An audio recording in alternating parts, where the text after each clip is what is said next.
Este es el hombre, en aquella época embajador de las Naciones Unidas, que estuvo haciendo presión para poder invadir Afganistán y el resto del asunto. Es la gente que se esconde tras esto. John Pilger escribió esto de él. Qué apropiado que John Negroponte sea el embajador de las Naciones Unidas. Esta semana él ha revelado al mundo que hay una amenaza contra Estados Unidos que quizás requiera la necesidad de atacar a más y más países. Como embajador norteamericano en Honduras a principios de los años 80, Negroponte hizo la vista gorda en la subvención norteamericana a los escuadrones de la muerte del régimen, conocidos como el Batallón 316, que barrió el mapa a cualquier oposición democrática mientras que la CIA dirigía a su contra en una guerra de terror contra el vecino Nicaragua, siendo su especialidad el asesinato de profesores y el degollamiento de mujeres. Esta es la gente que puso en marcha la guerra contra el terrorismo. Después se convirtió en el director de operaciones en Irak y director de la inteligencia norteamericana, y la razón es que existe la versión película de la realidad, Bin Laden, Al-Qaeda, y después está la agenda secreta, hacer lo que haga falta con el fin de que la agenda avance. Después del 11S escuchamos a Bush decir, debemos capturar a Bin Laden, pero esa era la última cosa que deseaban en realidad. Las palabras son de un tipo llamado Michael Springman, cónsul norteamericano en Jeddah, Arabia Saudí, en la época de George Bush padre. Durante mi estancia en Arabia Saudí se me ordenó repetidamente por parte de oficiales de alto rango del Departamento de Estado el crear visados para personas que no cumplían los requisitos para ello. Esto eran esencialmente gente que no tenía ningún tipo de relación ni con Arabia Saudí ni con Estados Unidos. Me quejé amargamente durante mi estancia allí. Cuando volví a los Estados Unidos puse una queja al Departamento del Estado, a la Oficina General de Administración, a la Oficina de Seguridad Diplomática y a la Oficina del Inspector General. Todos me ignoraron. En lo que me estaba quejando fue de hecho un esfuerzo para traer a los Estados Unidos a reclutas seleccionados por Osama Bin Laden para que recibieran entrenamiento en técnicas de terrorismo por parte de la CIA. Una vez acabado el entrenamiento, ellos fueron devueltos a Afganistán para entonces luchar contra los soviéticos. Greg Palast, un periodista de verdad, en su informe en Newsnight, escribió esto. Recibí una llamada telefónica de un alto cargo de la Agencia de Inteligencia de los Estados Unidos. Me contó que aunque siempre ha habido ciertas reticencias en investigar a los saudíes, bajo el gobierno de George Bush la cosa se ha puesto mucho peor. Después de las elecciones se ordenó a las agencias que dieran marcha atrás en la investigación de la familia Bin Laden y de la familia real saudí, y eso enfureció a los agentes. Es el informe de un periodo anterior al 11S, algunos meses antes. Y Robin Cook, el antiguo secretario de Asuntos Exteriores, que desafortunadamente murió de un ataque al corazón cuando aún tenía muchas cosas que decir sobre este tema, dijo en un artículo en el Guardian, justo antes de morir: entre los años 80, Bin Laden fue armado por la CIA y financiado por los saudíes para que hiciera la guerra santa contra la ocupación rusa en Afganistán. Al-Qaeda, que significa literalmente la base de datos, fue originalmente un fichero ordenador con miles de datos de mujahidines que fueron reclutados y entrenados con la ayuda de la CIA para intentar derrotar a los rusos. Ellos crearon el problema para poder ofrecer la solución, que es su guerra contra el terrorismo, que por su misma naturaleza es una guerra que nunca puedes decir que ha acabado. Es una guerra sin final.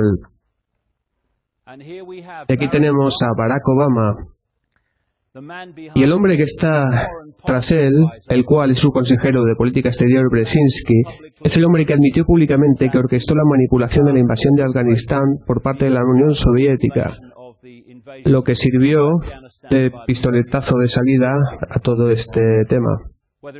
Y ya sea un demócrata o un republicano, del Partido Laborista o conservador, siempre la misma fuerza es la que está dirigiendo el espectáculo. La versión oficial del 11S es una auténtica monstruosidad. Es un insulto a la inteligencia. Y es muy interesante que hoy en día esté saliendo cada vez más gente a la palestra, particularmente en los Estados Unidos, grandes académicos y gente importante de las grandes universidades. Algunas personas claves que están de una manera detallista y escrupulosa desmontando esta versión oficial del 11S, a lo cual he de decir que no es muy difícil de hacer porque la historia oficial es tan ridícula que sus partes no se tienen juntas.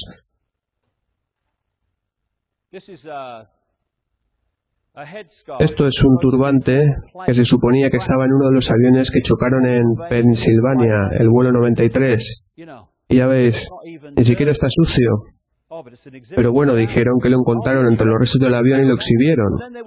También está el tema del pasaporte de los secuestradores, con el cual el FBI convocó una conferencia diciendo que lo habían encontrado cerca de la zona cero y que estaba en uno de los aviones que chocaron contra las torres. Una larga y sucia guerra, dijo Cheney, una guerra sin fin.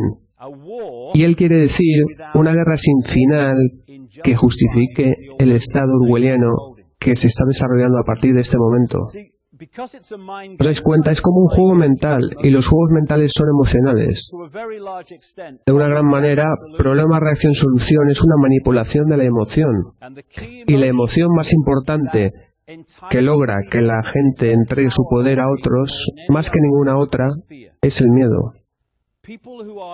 La gente que tiene miedo de algo dará su poder a otros al pensar que les protegerán de aquello que les amenaza. Cuanto más se nos pueda persuadir para que sintamos miedo, más probable será que aceptemos aparentes soluciones a aquello que tememos. Para lograr esto, ellos tienen que ponernos en un estado de miedo y de supervivencia.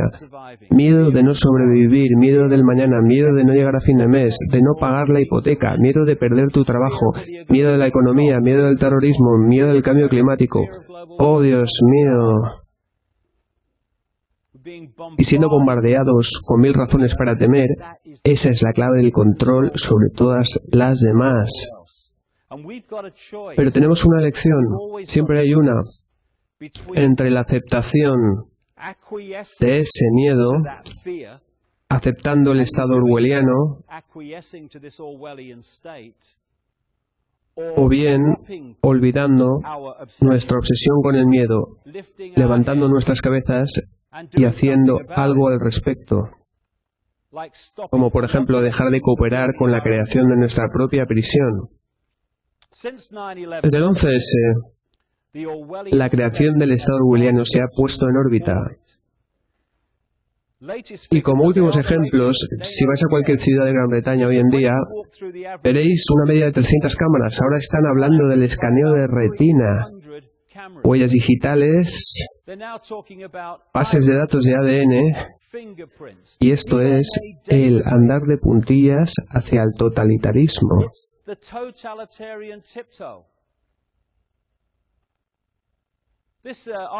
Después del atentado de Londres, pusieron ese cartel por todo Londres: seguridad detrás de los ojos vigilantes. Pero el de la derecha es un póster correspondiente a la época de la Alemania nazi, justificando más control y suprimiendo libertades para proteger a la gente. Esta semana alguien me ha enviado esta imagen de este póster colocado en una pared de autobús en Sheffield. ADN, escupir y salir corriendo. Aún así te pillarán. Todos los autobuses, tranvías y estaciones tienen unidades de testeo de ADN. Escupe a los empleados y podrás ser monitoreado y perseguido. Incluso aunque no sepamos cuál es tu aspecto, tu ficha estará en una base de ADN para siempre. Y te ponen en una base de datos sin cargos, sin ser condenado por nada y sin ser ni siquiera arrestado.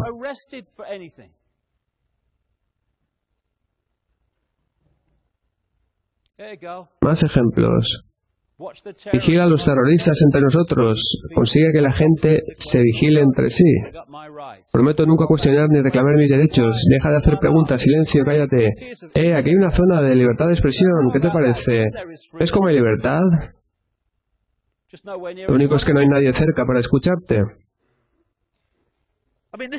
Y de esto se trata. No es algo sacado del Mago de Oz. Quizás ocasionalmente. Esto está ocurriendo delante de nuestros propios ojos día a día. Esto es lo que dijo Hitler para justificar la creación de la Gestapo. Un mal existe que amenaza a cada hombre, mujer y niño de esta gran nación. Debemos de tomar los pasos necesarios para asegurar nuestra seguridad doméstica y proteger a nuestra nación. Y esto es así, casi literalmente, lo que dijeron para justificar la creación de lo que llamaron seguridad doméstica en Estados Unidos. Y ahora estamos hablando de seguridad doméstica en Gran Bretaña, la versión tecnológica de lo que ya hemos visto antes, pero a un nivel global. Hola, ¿veis ahora el elefante en el salón? Y sigo recurriendo a lo mismo. Es un juego mental. Si controlas la mente de alguien, controlas su comportamiento, su percepción, todo. Y lo que está consiguiendo a un nivel más profundo de la mente